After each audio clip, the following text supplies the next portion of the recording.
Oke. Assalamualaikum warahmatullahi wabarakatuh. Waalaikumsalam warahmatullahi wabarakatuh. Selamat datang peserta diskusi pemanfaatan IoT di bidang kesehatan dalam berlangsungnya telemedicine. Perkenalkan, saya Desti selaku moderator. Kali ini telah hadir bersama kita narasumber yaitu Bapak Eko, kemudian Bapak Wahyu selaku ahli teknik telemedicine, Ibu Anissa selaku ahli etik telemedicine, dan juga telah hadir di tengah kita Ibu Oki selaku ahli hukum telemedicine. Baik, untuk menyingkat waktu, langsung saja kita simak materi dari Bapak Eko. Saya kasih waktu 3 menit, cukup ya Pak?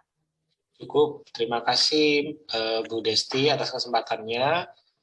Ya, sebelum kita memulai diskusi lebih jauh terkait telemedicine, mungkin saya memberikan sedikit penyampaian materi ya, agar mungkin diskusinya nanti bisa lebih hidup ya. Terlihat ya Bapak Ibu? Slide-nya saya. Ya. Jadi salah satu pemanfaatan teknologi Internet of Things di dalam bidang kesehatan di Indonesia itu adalah telemedicine ya.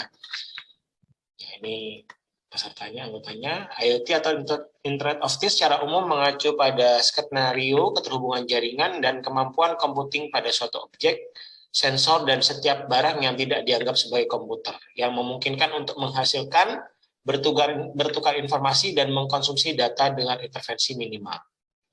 Dan melihat dari sisi perkembangan teknologi yang pesat ini, diharapkan IoT atau Internet of Things ini dapat mengatasi permasalahan ketersediaan dan penjangkauan pelayanan kesehatan di Indonesia.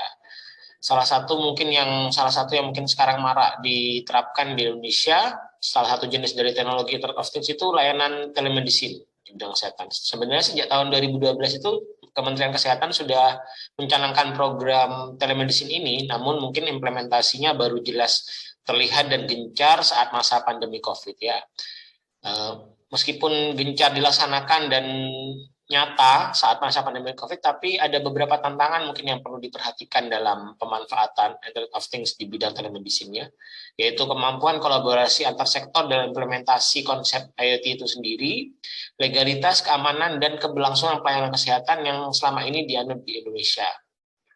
Sehingga melihat dari permasalahan ini, maka kita perlu membahas beberapa hal, yaitu bagaimana sih tinjauan pemanfaatan Internet of Things dalam telemedicine ditinjau dari segi teknik pelaksanaan, dari segi hukum di Indonesia, dan dari segi etika kedokteran di Indonesia. Nanti mungkin Bapak Wahyu, Ibu Oki, dan Ibu Anissa bisa memberikan tanggapan ya terkait hal ini ya. Mungkin sekian dari saya kembalikan ke moderator. Terima kasih Bapak Eko. Itu tadi penjelasan dari Pak Eko. Selanjutnya kita akan menyimak penjelasan telemedicine dari beberapa ahli. Masing-masing ahli saya beri waktu 2 menit untuk menjelaskan. Yang pertama dari Bapak Wahyu, kira-kira bagaimana penerapan telemedicine dari segi teknis, Pak? Silahkan. Baik, terima kasih atas kesempatannya Bu Desti. Saya akan menjelaskan sedikit saja mengenai teknis penggunaan telemedicine. Sebenarnya kapan sih kita menggunakan telemedicine? Nah, telemedicine itu kita gunakan ketika kita merasa tidak sehat. Nah, kita dapat menggunakan telemedicine untuk memeriksa kesehatan kita. Siapa saja yang bisa menggunakan, siapapun yang bisa menggunakan, setiap orang bisa menggunakan. Nah, caranya bagaimana? Yang pertama, kita harus download aplikasi telemedicine tersebut. Banyak aplikasi yang telah tersedia di Indonesia, seperti Halodoc, Ala Dokter, Good Doctor, Klik Dokter, Sehatku. Itu adalah contoh-contoh aplikasi penyedia telemedicine. Nah, untuk selanjutnya, setelah kita download aplikasinya, kita harus daftar dan mengisi identitas secara lengkap. Nah, setelah itu, kita pilih dokter spesialis sesuai dengan penyakit yang kita alami. Setelah itu kita lakukan konsultasi secara kepada dokter, bisa melalui chat ataupun video call. Nah, selama melakukan konsultasi ini, kita harus memberikan informasi yang jujur dan benar. Nah, setelah itu dokter akan memberikan advice dan memberikan obat. Obat nanti akan dikirim ke rumah dari pengguna aplikasi tersebut. Jadi pengguna telemedicine tidak perlu keluar rumah untuk ke pelayanan kesehatan. Secara teknis seperti itu, Bu Desti. Nggih. Dari penjelasan Bapak Wahyu tadi, mungkin ada yang ingin menanggapi, Bapak Ibu? Ya, izin Pak Wahyu, Bapak Wahyu, saya ingin bertanya Pak Wahyu, ini kan di Indonesia sudah gencar ya penerapan dari telemedicine itu sendiri ya, tapi sebenarnya penerapan telemedicine di Indonesia ini kalau dibandingkan negara lain itu bagaimana ya Pak Wahyu? Apa sudah mencukupi atau ada hal-hal yang masih perlu diperbaiki? Terima kasih. Pertanyaan yang bagus sekali dari Bapak Eko.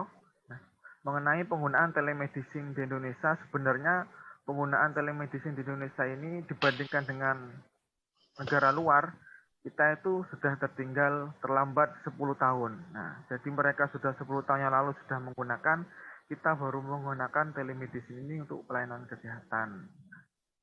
Seperti itu, Pak Eko. Baik, terima kasih. Berarti masih banyak hal yang perlu diperbaiki ya, Pak Bapak Wahyu ya. Ya, Terima kasih. Sekali. Ya. Selanjutnya, mari kita dengarkan penjelasan telemedicine dari segi etik. Kepada Ibu Anissa, waktu dan tempat dipersilahkan. Terima kasih Ibu Lucy atas kesempatan yang diberikan. Saya akan mencoba membahas telemedicine dari segi etik. Jadi, prinsip etika kedokteran dalam telemedicine ini kita bisa lihat atas dasar beneficence atau kebaikan itu dengan meraih pasien yang tidak dapat datang berobat secara fisik. Namun, perlu diperhatikan prinsip non-maleficence dalam membedakan keluhan gawat, tata laksana, monitoring, evaluasi, gejala, dan efek samping obat. Nah, yang perlu penting juga diperhatikan ini kecakapan penyimpulan diagnosis, karena berbeda dengan tatap muka, kita tidak bisa melakukan pemeriksaan langsung. Dan ini termasuk dalam Kodeki pasal 7, yaitu kecakapan keterampilan. Seorang dokter wajib hanya memberi surat keterangan dan pendapat yang telah diperiksa sendiri kebenarannya dan diyakini benar sesuai dengan pertanggungjawaban profesinya. Selanjutnya juga dikodeki pasal 14 terkait supervisi konsul antar dokter. Jadi ketika ada ketidakmampuan untuk melakukan pemeriksaan atau pengobatan ini demi kepentingan pasien atas persetujuan pasien atau keluarganya, wajib merujuk pasien kepada dokter yang mempunyai keahlian untuk hal tersebut. Kemudian di Perkonsil nomor 74 tahun 2020 terkait kewenangan klinis dan praktek kedokteran melalui telemedicine pada masa pandemi COVID-19 di Indonesia itu ada pasal 4 terkait gawat darurat versus non-gawat darurat, pasal 5 tentang general consent kepada pasien, kemudian pasal 7 ada tentang rekam medis manual atau elektronik, dan pasal 9 larangan telekonsul tanpa via vaskes karena dikhawatirkan ada penjelasan yang tidak jujur, tidak lengkap, atau kurang etis, dan atau di luar kompetensi. Dan selain itu di pasal 10 juga tercantum berhak mendapat imbalan. Mungkin selanjutnya ada fatwa etik MKIK Pusat ID tentang telemedicine ini, yang isinya mencakup komite medik dan tata kelola organisasi, kemudian juga wajib untuk mempertahankan mutu pelayanan, kemudian wajib menyediakan peraga edukasi tanda bahaya, dan selain itu juga harus memikirkan rekam medis, konsultasi daring, dan rahasia medis. Begitu. Mungkin itu yang dapat saya sampaikan, Ibu Desti. Baik, terima kasih Bu Anissa atas penjelasannya. Bapak Ibu, mungkin dari sini ada yang ingin ditanyakan terkait dengan apa yang disampaikan Ibu Anissa. Oke, izin berdiskusi Bu Desti. Ya, silakan. Begini Bu Anissa, saya ingin bertanya, apa saja sih himbauan buat dokter yang melakukan pelayanan telemedicine itu agar tetap melayani dengan profesional seperti itu? Baik, terima kasih atas pertanyaannya Bapak Wahyu. Pertanyaannya bagus sekali. Jadi ada beberapa himbauan bagi dokter untuk bisa melakukan pekerjaan secara profesional ya. Pertama, harus menyadari keterbatasannya karena memang seperti yang sudah saya bilang bahwa kita dalam telemedicine itu pemeriksaan fisik terbatas. Kemudian yang kedua harus proaktif meningkatkan kompetensi di pelayanan telemedicine ini. Selanjutnya harus tanggap gejala tanda bahaya, harus ada diagnosis banding, misalnya juga harus ada mengenali tanda-tanda kegawatan yang juga harus dipahami oleh pasien gitu. Selanjutnya juga terkait keyakinan klinis. Jadi kalau misalnya ragu, lebih baik merujuk. Seperti itu. Mungkin Bapak Wahyu. Ya, terima kasih Bu Anissa. Ya, terima kasih.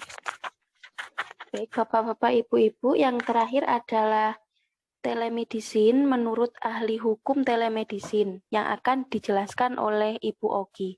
Silahkan Ibu Ogi. Baik, terima kasih atas waktunya. Selamat malam semuanya. Di sini saya akan menjelaskan pandangan telemedicine dari segi hukum. Mungkin di sini kita sebagian masyarakat banyak bertanya-tanya tentang legalitas dan keamanan data dari pengguna telemedicine. Karena kita tahu bersama bahwa apabila kita menggunakan aplikasi telemedicine seperti Halodoc ataupun yang lainnya, dokter akan meminta data pribadi dari kita untuk melakukan anamnesa dalam penegakan diagnosa. Namun masyarakat di sini tidak perlu khawatir karena penggunaan aplikasi berbasis online ini sudah dilindungi oleh undang-undang dan peraturan-peraturan yang berlaku, baik dari UU tentang kesehatan maupun UU tentang keterbukaan publik sampai undang-undang ITE. Di sini saya akan membacakan beberapa undang-undang mengenai telemedicine ini.